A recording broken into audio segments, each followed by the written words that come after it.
we have our second speaker, Jonathan Howards.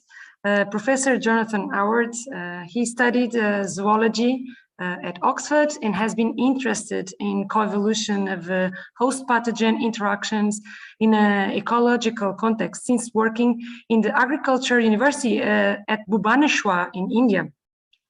So back in Oxford, he did a DPhil in medicine, studying cellular aspects of antibody formation, and later he did a postdoc in University of Pennsylvania, Philadelphia. After that, he moved to Cambridge, to the Babraham Institute, where he was head of the Department of Immunology. From 1994 to 2012, he was the professor of cell genetics and at the University of Cologne, where he studied host pathogen interactions and polymorphisms in virulence and resistant factors in wild mice. He was the director of our institute, IGC, from 2012 to 2018, and where he is since leading the group of host pathogen coevolution. He received several awards, just to mention a few. He's an EMBO member and a fellow of the Royal Society, and he has been the member of numerous decision-making bodies, such as advisory boards, including our IGC advisory board and fellowship committees. His work significantly contributed for the understanding of mechanisms of resistance to parasites, Toxoplasma gondii, and host parasite coevolution from ecological to cell biological and biochemical studies. And today, Jonathan will talk us about maintenance of avirulence in Toxoplasma gondii. Thank you very much, Jonathan. The Zoom is yours. Okay. So, yes, I want to talk about the maintenance of avirulence. So I think we all understand that symbiosis involves some form of deal between the pathogen, between a potential pathogen and a host, which for some organisms like Toxoplasma, one can see both sides of the coin. One can see avirulent behavior, which, as I'll show you, is the adaptive form, and virulent behavior, which is a maladaptive form that may be important in other ecological contexts. So what has puzzled me for some time is how this avirulent state is managed by the parasite, particularly because it has an incredibly broad host range. Essentially, all warm-blooded animals are potentially hosts for Toxoplasma gondii, in which it succeeds in reaching a state of avirulence. That is to say, it doesn't kill the host, and it is a necessary condition for the persistence of the parasite. Oops, sorry. Now, how do I? Okay. So let me just put that into a slightly more general context. So the graph here is a theoretical graph of the number of parasites in this case, a mouse host. And after infection, it rises exponentially for about 4 days. And then something happens and the exponential growth phase is terminated, and the number of living parasites in the host drops quite spectacularly over the next few days. Until something else happens, where the parasites that are surviving manage to escape from the environment in which they are, which is normally somewhere associated with the gut inside the tissues, and hitchhikes probably on macrophages to the brain, where it forms a cyst, and those cysts last for the lifetime of the mouse. It's important for you to know that about 30% of humans are also infected with Toxoplasma gondii and possess live cysts in their brains. The reason why what they're doing is sitting there waiting to be eaten by a cat. So in the case of a mouse, that's a legitimate threat. In our case, it's not, and we're essentially irrelevant as hosts, sterile hosts for the pathogen. But the important thing is this achievement of breaking the destruction curve and converting into this new encysted form which allows them to survive essentially indefinitely in a host in a viable condition. So this is achieved by at least the first thing that we know about that achieves this is the induction of some proteins that I'm going to talk about, the so-called Irg proteins, which are GTPases synthesized by interferon-stimulated cells of the host. And as you'll see, they attack the parasite and kill it, or cause it to die, perhaps I'd better say. And that results in this tremendous drop in number. But at some point, as I say, it levels off, and the survivors pick up life in their cysts. So you will appreciate that the Irg proteins have a difficult task. On the one hand, they have to stop the exponential growth curve in time. And then they mustn't be too good as far as Toxoplasma is concerned, because if they're too good, then the organisms are eliminated and the mouse enjoys sterile immunity for the rest of its life. So if the Irg system is ineffective or insufficiently effective, then a state of virulence occurs and the mouse will die within 5 to 9 days, something like that. So virulence is very extreme. It kills the mouse quickly, and avirulence is very extreme because it persists for the life of the host and essentially results in some kind of symbiotic relationship.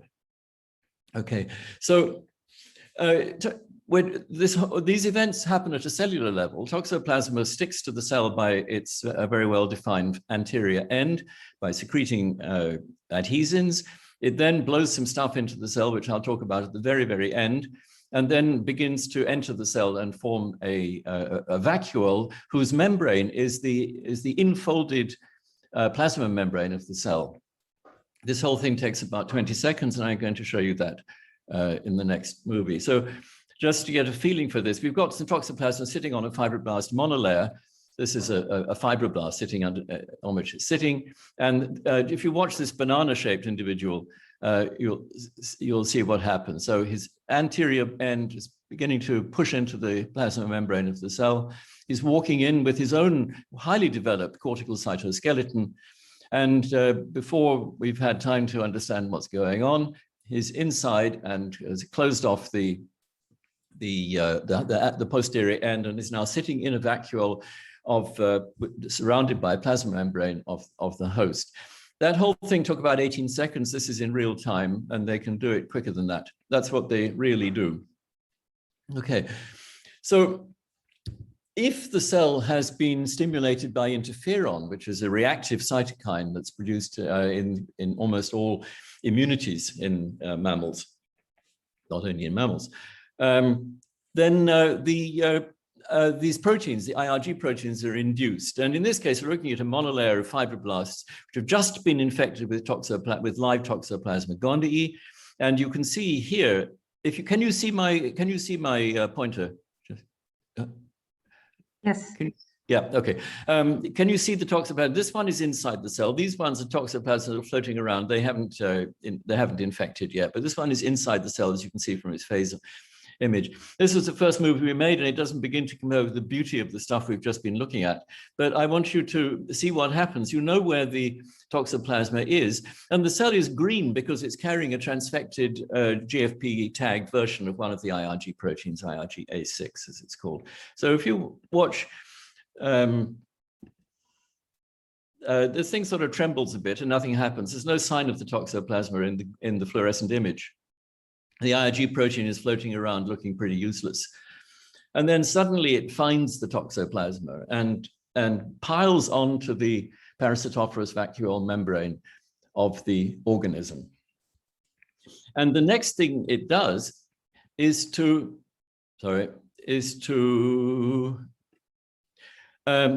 cause the vacuolar membrane to disrupt. Now, that's imagine this is the end of the previous image. Now we've got the green stuff all over the parasitophorous vacuole membrane. And if I play you this movie, watch the bottom one. It's going on. This is not in real time, I should say. And then something quite dramatic happens. The membrane, the peristalsis vacuole membrane suddenly disrupts. It disrupts very much like a burst balloon in one place at random. And then, as you can see, it retracts, and that retraction suggests that it's been concertinaed or under tension in some way. We have a lot of further evidence for that, but just to say that's what's happening. The IRG proteins, which are active GTPases, seem somehow to deform the membrane, and that restricts the space available, and eventually, under purely physical forces, the vacuole disrupts. And after that, the parasite will die. And after that, the host cell will die. And this image shows that. This is red fluorescent protein just floating around in the cytosol. And here we have the IRG protein already on the peristalsis vacuoles. And you can see that where the parasite is black. And the reason for that is that the cytoplasm is so thin in these highly extended fibroblasts on plastic plates that there's actually essentially no cytoplasm above or below the toxo. So there are these two parasites easily visible for you.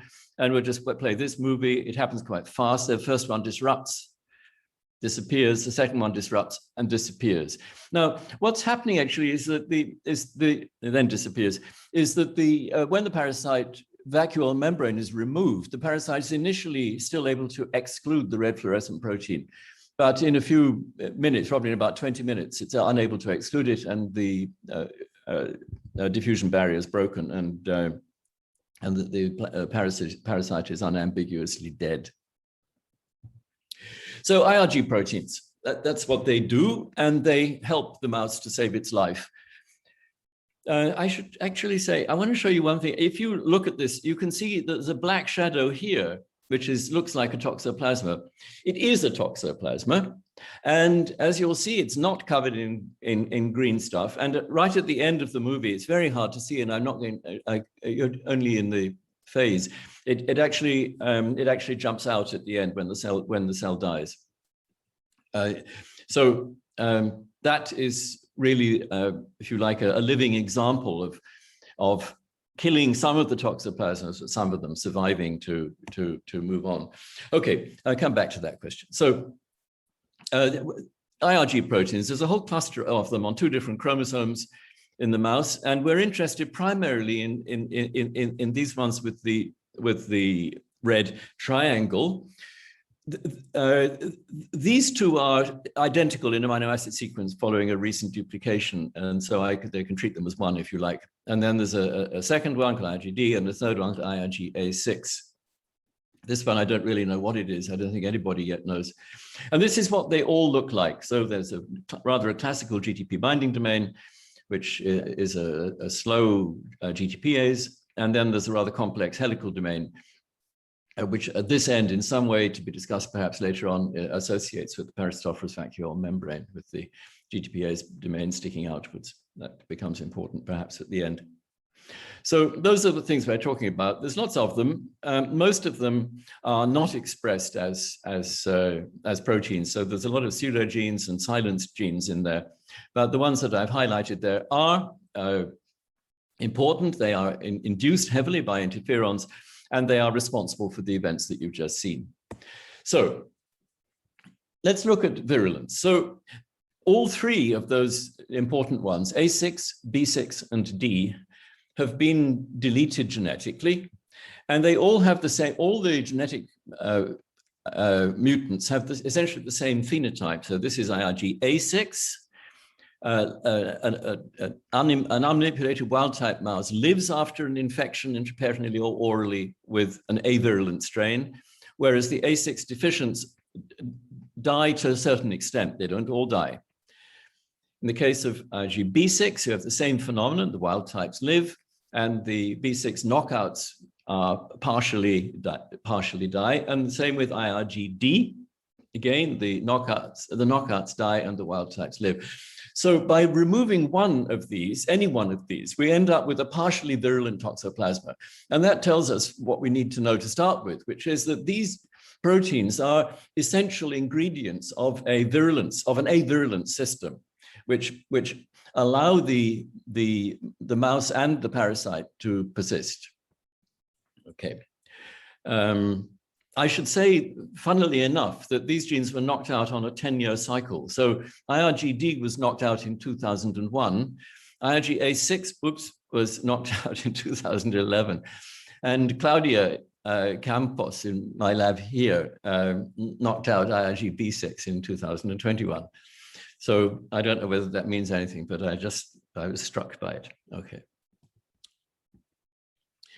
So if we look at the way in which these IRG proteins bind to the parasitophorus vacuole, we find something very strange, which is that there is an extraordinary variation in loading intensity, all the way from essentially none at all. This is time course after interferon gamma addition, but it's not important. What's important to notice is this exceptional range of intensities of fluorescence on the parasitophorus vacuoles. I think this is IRGB6 and this is IRGA6, the same story. And for a long time, that's sort of been swinging around in my head, and I didn't know what to do with this variation. And then, stimulated by some experiments that my very last PhD student was doing, I started to think a little bit more about them. And the first simple experiment that Ana Lina Rodriguez did was to ask whether the intensity of loading was anything to do with the concentration of these cytosolic proteins in the cytosol. And the answer is not. So simply counting the immunofluorescence from the parasitophorus vacuole of either IRGB6 or IRGA6 separately against the concentration detected in the cytosol. And there is essentially no significant, meaningful correlation between these two parameters. That was strange and interesting. I wasn't really expecting it, but that's what happened. And if you could just to give you some idea of the truth of this. So here is an IRGB6 containing cell with essentially no sign of anything visible around the vacuole. And here is so it's an intense in the cytosol and zero on the, or nearly zero on the vacuole. Here it is almost invisible in the cytosol and intensely positive on the vacuole. And likewise here for IRG, for an IRGA6. So, so that's a very interesting phenomenon. It's somehow autonomous. Okay, so I thought, well, maybe nevertheless the cells have some property which contains this variation. It may not be concentration of free protein, but maybe it's there somewhere. So Anna looked into cells which had two toxoplasmas in them, which were arbitrarily identified as the left-hand one and the right-hand one. As you can see, they have rather similar intensity distribution curves, but they're not correlated. This was IRGB6, and she did the same experiment for IRGA6. There's essentially no correlation. So the cell does not determine the intensity of loading of the IRG proteins onto the parasitophorus vacuole. Seems to be in some way determined by the vacuole itself.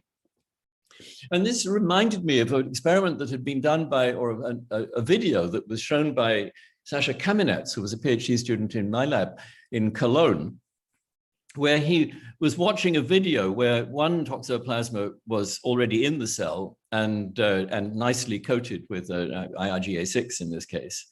But what happened was that at a certain point in the experiment, another toxoplasma entered, and it darkened immediately at the point of entry. But by 9 minutes, you can just begin to see the second toxoplasma beginning to pick up IRG protein from the cytosol. And as the time goes on, it gets brighter and brighter and brighter and brighter and brighter and brighter. And so in the end, it's considerably brighter than the first one. And so that said, it's not just a matter of how long they've been in the cell that tells them how bright to get. It's a property of the vacuole itself. But just confirming what essentially what Anna's beautiful correlations showed is essentially that phenomenon. So we know that there are multiple IRG proteins, and it was important to ask the question, do they all follow the same track? And so in order to do that, we did this rather simple control of an antibody against two different epitopes, antibodies against two different epitopes of of one IRG protein show that we could actually document a correlation, a meaningful correlation if it was there. And so for looking at for a monoclonal antibody and a rabbit antiserum against IgA6, I find a very steep and very nice correlation. But if we do the same thing with IRGA6 in one dimension and IRGB6 in the other, they're uncorrelated. So it means that there are they're not the same thing. Okay, so let me sorry. So just the conclusions that are firstly that the most important conclusion is that there are receptors on the parasitophilus vacuole membrane which are picking up IRG proteins, and that they have high affinity because they can pick up high intensities of IRG protein, even when there's hardly any IRG protein visible in the cytosol at all. Secondly, there are independent receptors for A6 and B6, and by implication, the others. They are D as well, although I'll not show you that data, any data on that. So the parasitophilus vacuole is expressing individual high affinity receptors for A6, B6, and D, and the amount of protein bound, of IRG protein bound, is simply a function of how many receptors there are, or that follows from what I'm showing. So therefore, the receptor number is a critical variable in determining what happens. Okay. So funnily enough, despite this independence of the receptors for A6, B6, and D, and a little bit for B10, there is a peculiar loading pattern, which I call the Russian doll pattern, and that is that some IRG proteins, like IRGB6, will load onto 80, in this case, a large number of samples looked at now, 84% of the vacuoles have significantly visible, easily quantifiable above background levels of binding. This is 100% of all the vacuoles. And then IRGB10, which I will not talk about at the moment, because I don't think that I don't think it's part of our story at the moment. It binds to 76% and largely overlaps, but not completely. It is, in fact, statistically, nevertheless, associated with B6. A6 is entirely included in B6 and loads to about 68%. And IRGD, which I don't have modern data for, is about 45% positive and is entirely included in the A6 and B6 set. So that Russian doll phenomenon tells us something about the distribution of the receptors, but it's also possibly telling us something. I don't know what it's telling us. Is it about frequency? Is it a patterning in which the receptors are put onto the vacuole? We don't know the answer to that. Okay. So what that pattern does is to define if you like, a set of distinct parasitophorous vacuoles or parasites in the population. There are some with no IRG protein at all, about 10% of them, and their fate is not to be disrupted, though they live. IRGB6 only, there are 14% of vacuoles like that, and they are almost certainly not disrupted. I'm not going to show you the evidence for that. IRGB10 only 6%, and they're also not disrupted, or almost certainly not. And then we have to, the ones which are included in the Russian doll, the A6 plus B6. I put this in brackets, as I say, because I really don't know what it's doing. A6 and B6 is an abundant class, and A6 and IRGD plus A6 plus B6 is the most abundant class. These are disrupted, and the parasite dies. These are mostly disrupted, and the parasite dies. And then these three categories are not. And so something like 30% of the vacuoles are certainly 10% and up to a 30%, although I'm not sure about that because it may be a timing effect, apparently live to fight again and are the ones that change their transcription pattern and disappear into the brain in cysts. So it's quite delicate. Okay, so disruption we measure, as you saw, you can see it in videos, but also we can see that ubiquitin enters the disrupted parasitophorus vacuole and coats the outside of the parasite. So we can use loading with a fluorescent, with ubiquitin, or that monoclonal antibody, as a criterion for whether the parasitophorus vacuole is broken down or not. And as you can see, here's the Irg protein sitting on the parasitophorus vacuole, and the ubiquitin sitting on the parasite surface. These are all various broken vacuoles. I stress that because any of you who's interested in this phenomenon at all, some people, there's a big debate about whether ubiquitin is on the parasitophorus vacuole membrane or not, and it clearly isn't, and the Irg proteins are on the vacuolar membrane. Okay, so that's then, if you like, the main. I've told you what I believe to be the main point, which is that there are independent receptors on the parasitophorus vacuoles, which have a peculiar distribution, and that distribution determines that some of the parasites live and some of them die, which is, if you like, where we started. We need to have a system which can kill some of the parasites and not all of them. Okay, so now we found something, or Claudia found this when she made the Irg B6 knockout, which is that there are, we have been using this parasite, a virulent parasite strain called ME49, but for a reason which I'll come to just in a moment. We started to use this parasite called PRU, which is also a strain of the same subgroup as ME49. And for all intents and purposes, as far as we knew, it was going to behave in the same way. But as I showed you, ME49 is only sublethal. It kills a few of the mice, but not all of them. Whereas PRU is highly lethal. It kills all the mice within just a few days, and it behaves exactly like a highly virulent parasite. And yet, in a mouse which is deficient in Irg B6, in one of the Irg proteins, so it wipes out those mice, whereas ME49 does not. It only damages them. So that was a very strange phenomenon. Why should that be? And because we were so obsessed by Irg proteins, we decided that this must be to do with Irg proteins. And so the first hypothesis was that we have normally three effectors, A6, B6, and D. And when they're all there, we get avirulence. If we have two effectors, because we knock one out, then we have partial virulence, this phenomenon here. And if we have only one effector, there is complete virulence. One is not enough. We know that because B6, for example, alone doesn't kill the vacuole in vitro. So that's hypothesis A. Hypothesis B, which follows from that, is that PRU should have a virulence factor which is directed against either A6 or D. So it's removing one of those and leaving the knockout, the B6 knockout mice, with only one residual effector, which is not enough. So extraordinarily, it turned out that that was effectively probably the case. It's directed against IRGD.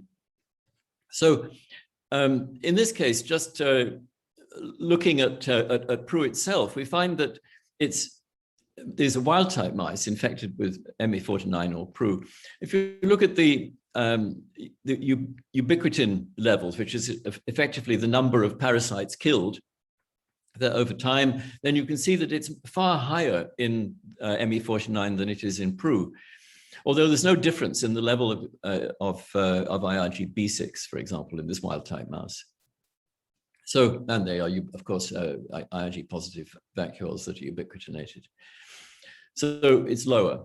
And if we now look at what happens in the B6 knockout mouse, then the A6 is exactly the same level of expression, but IRGD, which is in green here, seems to be about half the level in the B6 knockout. So the B6 knockout seems somehow, when infected with PRU, to have a lower level of D expression, and that a lower number of vacuoles visibly loaded with D, and indeed they are substantially lower in vacuolar loading quantitatively in the PRU-infected B6 knockout than in the ME49 effect. It's just two different experiments showing the same thing. Whereas the A6 intensity is not affected by that. So indeed, it does seem as if the PRU has a virulence factor which causes loss of IRGD or loss of efficacy of the IRGD loading. And in the B6 knockout, there are only two IRG proteins left after B6 is gone. And if PRU now starts to prevent the binding of IRGD, then it's left with only one, and the mouse drops dead. Okay, so here are the conclusions. IRG proteins are essential for avirulence. The three effectors, A6, B6, and D, are all essential. Only two gives partial virulence, and only one gives complete virulence.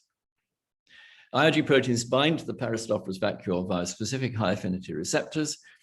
The outstanding question that we have not answered are the receptors for IRG proteins from the parasite or from the host? So who is playing this orchestra? Now, I want to just briefly deal with those two possibilities. So if the receptors are from the host, what shall we choose? Well, we choose phosphoinositides.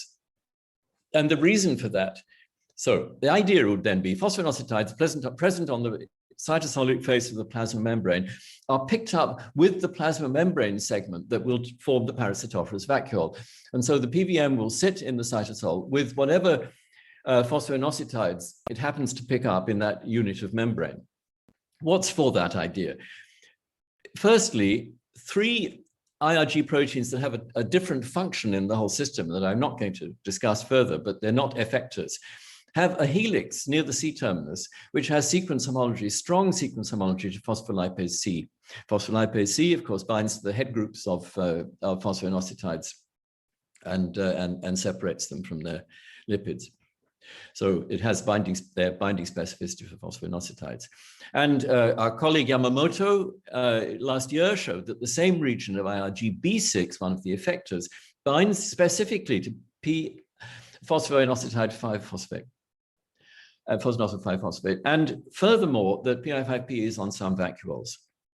He didn't show that B6 only binds to PI5P positive vacuoles, but nevertheless, it is interesting that so. That's for it, not a bad idea. Against, IRG proteins are cytosolic, and they don't bind to the plasma membrane.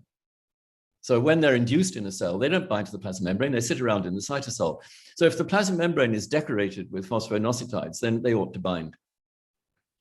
And secondly, we can deal with that, but secondly, and possibly more profound, is that a parasite can't manipulate the specificity or number of phosphoinositides expressed on the vacuole that come from the host. So that's, it's not easy to imagine how that's done. So while it's a cute idea that the segment that's picked up by the parasite brings in the receptors, and then the numbers of different receptors on the membrane is simply on the PVM, the parasitophorus vacuole membrane, is simply a function of which bit of membrane got picked up. So it's something to do with the distribution of the receptors of phosphoinositides on the plasma membrane. They're clustered, they're known to be clustered, I should say, partially. Okay, receptors from the host. So candidates, there are the so-called rupture kinases and pseudokinases, which are secreted into the cytosol at the point of entry. I think you may remember that when I showed you the little picture of Toxoplasma entering. I said it blew something into the cell. It blows in a whole lot of stuff, but it includes these kinases and pseudokinases of a single family, which are in the cytosol, and then they bind back to the parasitophorus vacuole membrane as the parasite enters. So what's for that? At least one pseudokinase called ROP5 binds IRG-A6 quite well and IRG-B6 less well. And we know that because it is a virulence factor. It's actually a component of a two-protein virulence factor. One is the ROP pseudokinase, which binds to the IRG protein, and the other is a ROP kinase, which binds to the complex of ROP5 and the IRG protein, phosphorylates the IRG protein and destroys its function. And the same with IRG-B6. So that's one thing. We know that one ROP5 pseudokinase can bind to IRGA6. Second, there are lots of these ROP kinases and pseudokinases, and they're highly polymorphic. So they're in the population of toxoplasmas. And there's such a variety of them, one could easily imagine how they could be titrated by the parasite. More or less of each one could be regulated at the transcriptional level, the translational level.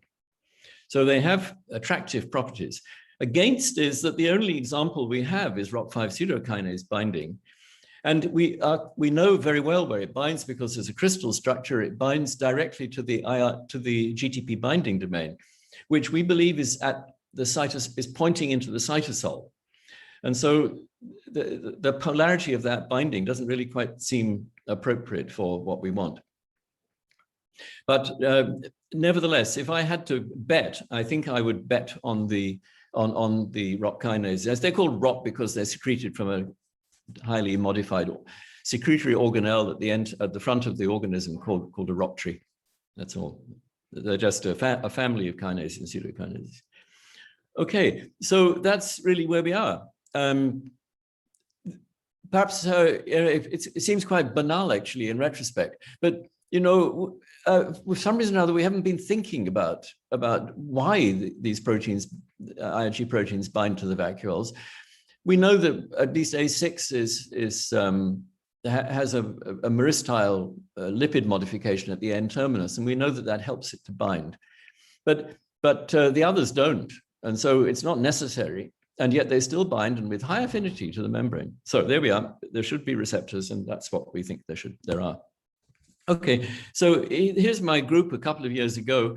It's a bit of a cheat because it includes two former members of my group. But the people who I really want to highlight today are Annalena Rodriguez, PhD student, who did almost all of the work that you've seen, and Claudia Campos, who did almost all of the work that you've seen as well, and made the IRGB6 knockout mouse with its peculiar properties. Okay, well, thank you all very much. That's it. I look forward to hearing from the rest of you. So stop talking. Thank you so much, Jonathan. We have time for 1-2 very quick questions. It's just a curiosity. In the beginning of your talk, you showed the movie where the cell entered necrosis. Yeah. The one that didn't, so the one of the toxo didn't light. Is this because of that one? So it was because of, how can I phrase it? Would it happen if they all would be destroyed, or it happened because it was one toxo? So this is like a secondary way to destroy Toxoplasma. No, one is enough. So you can have a situation where there is more than one toxo in the cell, and if any one of them disrupts, then the cell will die in 30 minutes or so. Regardless. Okay, so even if it's destroyed, it will enter necrosis. Yes. Okay. Well, hang on, maybe I understand that the Toxoplasma doesn't. I mean, these are very early events. They're immediately after entry, essentially. That the whole process, everything I've talked about, is within the first 2 hours after entry, and that's when the control happens clearly. So okay, so it seems as if binding the IRG proteins is sufficient to guarantee that the vacuole will break down. Okay, so in that bright red cell, there were 3 vacuoles, and 2 of them were bright green, and they'd bound IRG-A6, and we know that they also will have bound IRG-B6 and probably IRG-D, because that's the rules of this inclusion system that I showed you. So those are heavily loaded up with IRG proteins, and they will both die. Actually, they did both die in that video. The first one of them disrupts, and then the second one disrupts. But there's a third toxo in the cell that has nothing on it at all. It's one of the 10%ers. And that toxo is still alive. And as the cell goes into necrosis, in fact, I mean, the phase video is quite dramatic, because as the cell finally undergoes a sort of last necrotic convulsion, you can see that toxoplasma jumps out of the cell and disappears into the medium. And the likelihood is that this immunological shock that it receives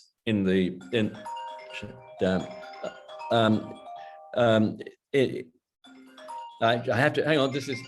Forgive me. I've been waiting to. Hello. Yeah, I'm in a meeting at this very moment. I'll call you in a few minutes. Okay. Thank you. Bye bye. Okay. Sorry. I've been trying to reach this lady all day. Yeah. What we know is that there's a change of format of the toxoplasmas. In that if they stop doing this rapid, what they will do is divide rapidly as time shortly afterwards. And there's that uncontrolled replication infection, which kills the mouse. That's what kills them. And we know that if there's a good IRG mediated response, then that rapid replication phase terminates and they go into the next mode of forming cysts and going to the brain. And that seems to be induced, if you like, by having a nasty experience in a cell which does all these things with Irg proteins. And if the toxo is lucky enough not to carry receptors, if it's one of these receptor-free guys, then it gets a nasty shock. And after that, it says, oops, I'd better go to the brain and save my skin. But anyway, the point is that that something is regulating avirulence in there. And it's complicated there. It's complicated. Yeah. Thank you so much. I have more curiosities, but we can chat when we meet here. I'm not sure if someone else has a question or comment. If not, I will just share my screen again and announce the next SymbNET Online Seminar Series on the 21st of April with Niels Redeker and Ricardo Henriques. And I would like to thank a lot the speakers and everybody that is here that join us today. Thank you very much, and we see each other soon.